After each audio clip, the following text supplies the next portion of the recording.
Assalamualaikum warahmatullahi wabarakatuh. My name is Yafhi Almadaedi. I'm from MBKM PBI class, and I will tell you a story about a tragedy in Indonesia, the May 1998 riots.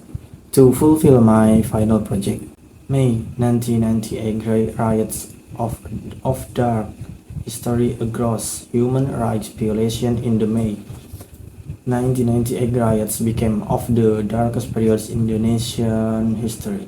This dark event occurred on May 13 until 15, 1998 in Jakarta and several other major cities such as Bekasi, Tangerang, Medan, Palembang, and others.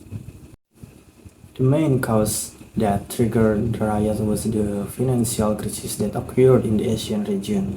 The crisis had actually occurred since 1998, 1997, many companies went out of business, millions of employees lost their jobs, and large projects were forced to based on a journal entitled Conflict Dynamics on the May 1998 riots in Surakarta city through the victims' perspective.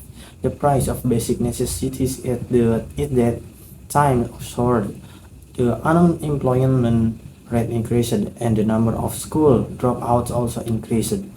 This made the public confidence in the Suharto government decline. Students didn't remain silent, seeing the increasingly suffocating economic situation. Those from various universities also had massive demonstration. One of the prisoners were students from Trisakti University, and from there, a bloody tragedy that falls into the category of gross human rights violation occurred. During the protests, at least 4 Trisakti students were shot. Their deaths added to the anger of the community. Brief chronology: 12 May. The rally started on 10 a.m. The action is said to be attended by more 6,000 students, staff, and lecturers who gathered in the parking lot of Trisakti University.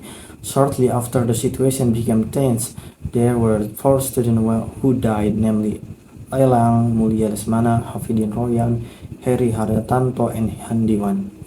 And at 13 May, students from various cities such as Bogor, Tangerang, and Bekasi came to Trisakti to express their condolences. Shortly afterward, riots began to occur in Jakarta.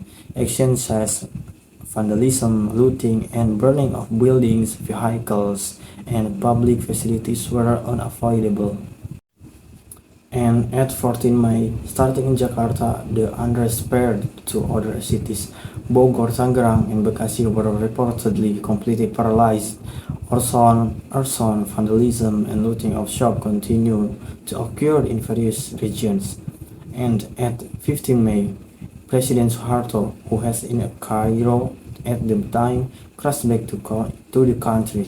In the end, a week later, on May 21, Suharto decided to resign and give power to B.J. Habibie. For the incident, the government formed a joint fact-finding team, or TGPF. They found the fact that the riots allegedly resulted in more than 1,000 people dying. It was stated that the victims were trapped in burned buildings, hundreds were injured, kidnapped, and raped.